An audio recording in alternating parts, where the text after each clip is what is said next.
we're back. I'm Gabe Lloyd. This is Dan Schmaltz, and we are back with you for the Campagnolo GFNY World Championships one more time. Current race situation, we have 6 riders away, and one of those riders is an absolute astounding performance. Yes, we're talking about Cedric Haas from France, who started way back in the corral. And like we were saying before, he probably passed about 1,000 people to get up to where he's at. So he just basically bum rushed the front, got up there, and is going to see what happens. He's out front. Let's go. Yes, that is one way to describe how he has made his way to the front of our race here today. We will recap as well who is in our break. We've got number 41, Conrad Ratzman of Brooklyn, New York. From the Weather Channel team. Number 45, Ernesto Zedillo from Hoboken. Yes. Number 117, Rolf Palmeyer from Brooklyn. Of the Foundation team here in New York. Number 130, Carlos Trujillo of Medellin, Colombia.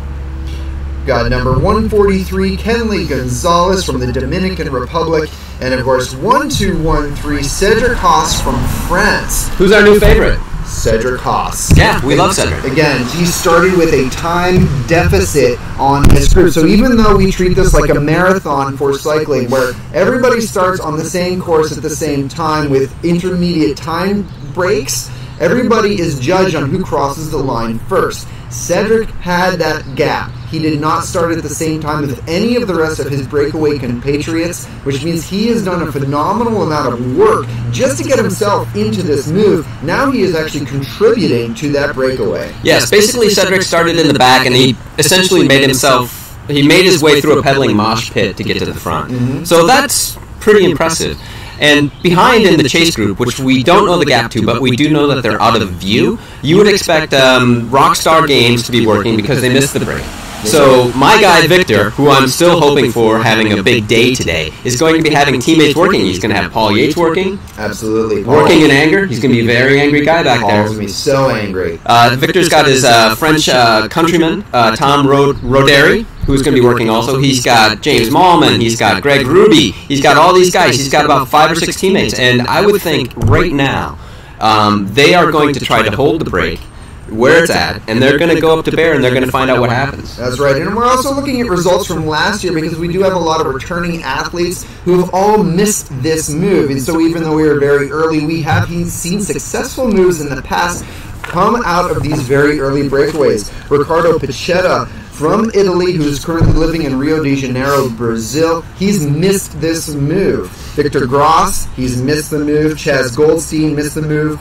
Danielle Terzi is not here. Michael Marguerite of the Weather Channel, a local heavy hitter favorite, he has also missed this move, but he has a teammate in here. Mm-hmm. So that'll be interesting to see. What does the Weather Channel, a local team, so even though everybody's wearing the same green jersey today, there are a lot of team tactics occurring that are changing what we are seeing out of this peloton. Yeah, we could have Conrad Ratzman just working in the front, waiting for Mike to move up. And I know Weather Channel does like to pack moves, so they don't necessarily want just one racer up there. And when you're talking about what's going on with Riccardo Picetta, he might be racing last year's race. He might be just watching Victor, who came in second last year, and saying, all right, I know this guy is strong. I know he was strong last year.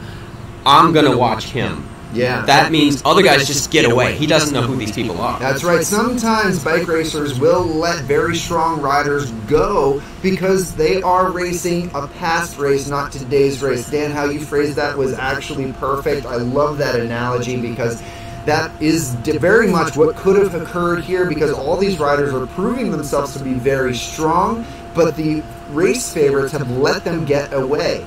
So we will see if there are any further collaborations that occur. We only have a few cameras on course today, so we are going to keep our cameras with these race leaders. That could also mean, though, that there's a lot of pack dynamic occurring that we miss out on, but it will mean that certain riders may just appear at certain points because we are getting closer and closer to our next rated category climb, which is Bear Mountain. Bear Mountain's coming up, and to give a recap of what happened to Bill Ash, went out front, got a minute, crashed, and now his day is over. He wasn't injured, but I think that he might have been having bike problems. We don't know where Bill Ash is. In keeping with the theme of Bill Ash being Sasquatch or Yeti, he might just be back in the woods. He could be in the fog. Yeah. Riding. He could be out in the mist. Nowhere. Yeah, he could be out there, like, taking a lantern from door to door, trying to, like, beg whatever food and scraps he can to get home, but Bill is no longer at the front of the race, which is incredibly sad. Very sad. You know, Bill Ash has had bad luck 2 years in a row now. Pouring out the coffee for Bill Ash. My homie's out on the road song. He had bad luck last year. On the Bear Mountain climb, he dropped his chain. That put him very far out of contention. This year, right off the gun, he took the race into his own hands. He attacked immediately off the George Washington Bridge line.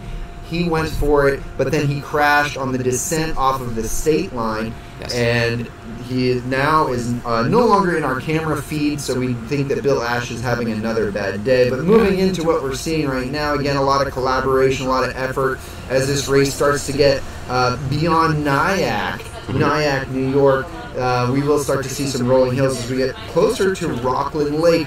Dan, you're a local. Tell us about Rockland Lake and sort of that approach as you get closer towards the Bear Mountain climb. As you get up to Bear Mountain, you're going to get a hill before Bear Mountain, which is a short one, about a quarter mile. It's a good launch pad. If you're feeling great, why not? You can take a stab at it. Or if you're back in the pack and you want to split things up before Bear Mountain, all right, say you are a complete chicken and you're not very fond of descending, you're going to want to get some time on Bear Mountain so you can kind of take it easy as you go down, and it's wet.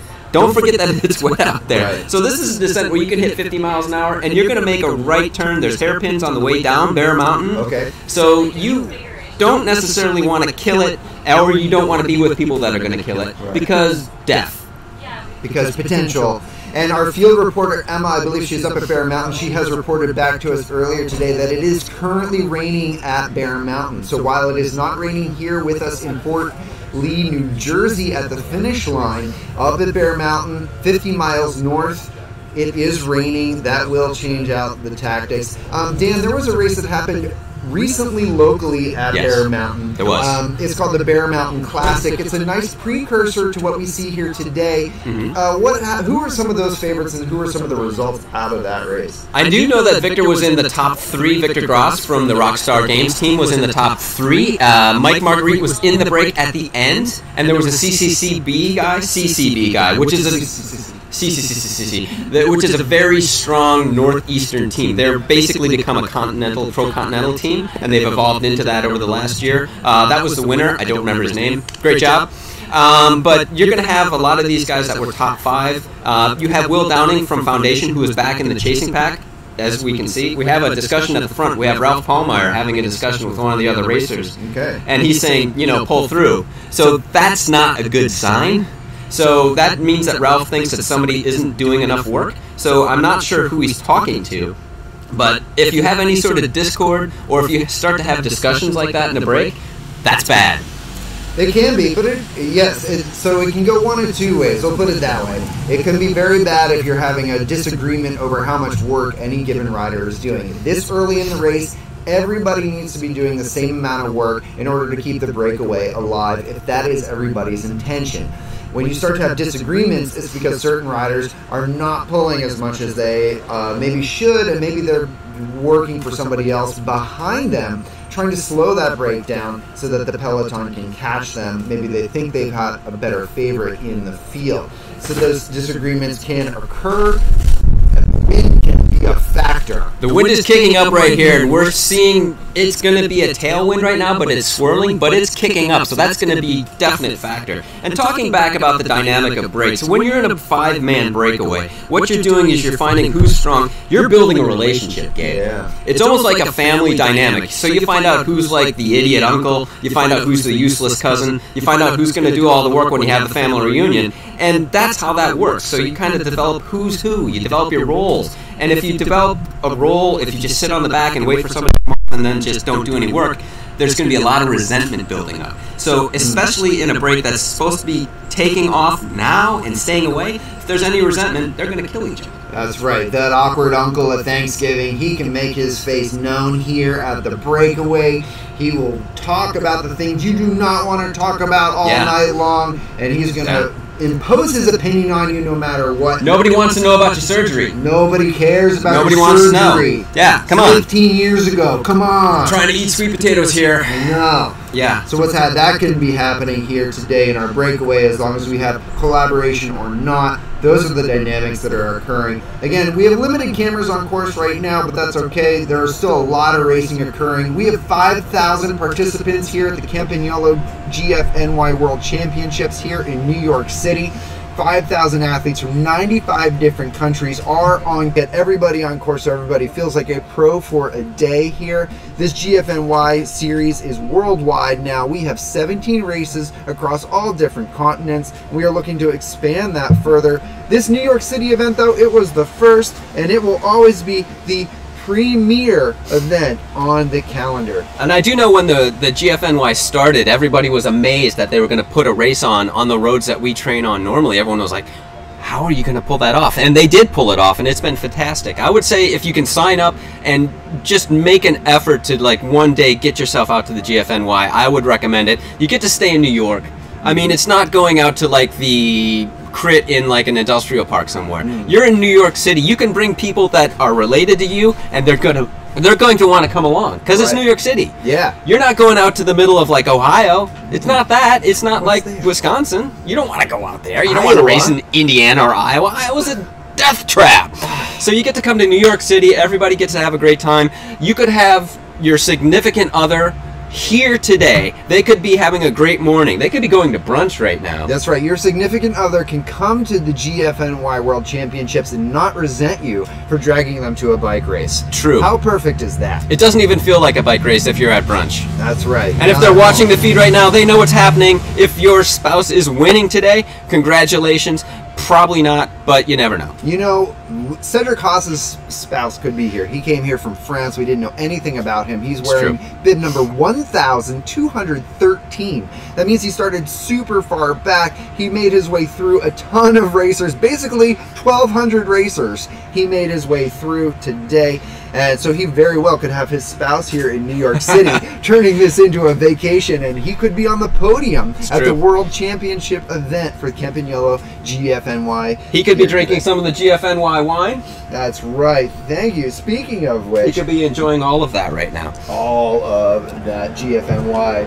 So, looking at the break, it seems like everybody's sharing the load equally, which is good. So, like, the Thanksgiving dinner right now is pretty peaceful. So that's the way it's going to be. I think that nobody's going to do anything until they get to Bear because it's a long race. Right. So this race dynamic is really interesting from a tactical standpoint. This race is 100 miles for the group that you're looking at right now on our live feed. That 100 miles, though, is back end packed, right? So the front half of this race, the first 50 miles, there's only 2 rated climbs. The first is Alpine, which we hit very early. Then it's basically undulating as we go through Piermont, Nyack, Rockland Lake, and then you finally get to our second rated climb, which is Bear Mountain itself. But when you start to come back into New York City, you hit some New Jersey suburbs. Those New Jersey suburbs can be brutal. They are packed with a bunch of rated climbs, which really affect the race dynamic. And after you get through Bear Mountain, you're going to go up Gate Hill, which is also one of the entryway roads to Bear Mountain. So that's another piece of elevation that they're going to go through after they descend from Bear Mountain. So it's going to be another decisive area of what's going on. And just for reference, if you think of the climbs that are in the Tour de France, they're usually rated as a 1, 2, 3 HC. Bear Mountain would be a Category 2 climb. It would be the equivalent of that. So it is it's going to be a decisive climb. And the racers are going to make the race because that's the place where they're going to see some sort of advantage, some place to be able to ply their trade, to be able to do what they do.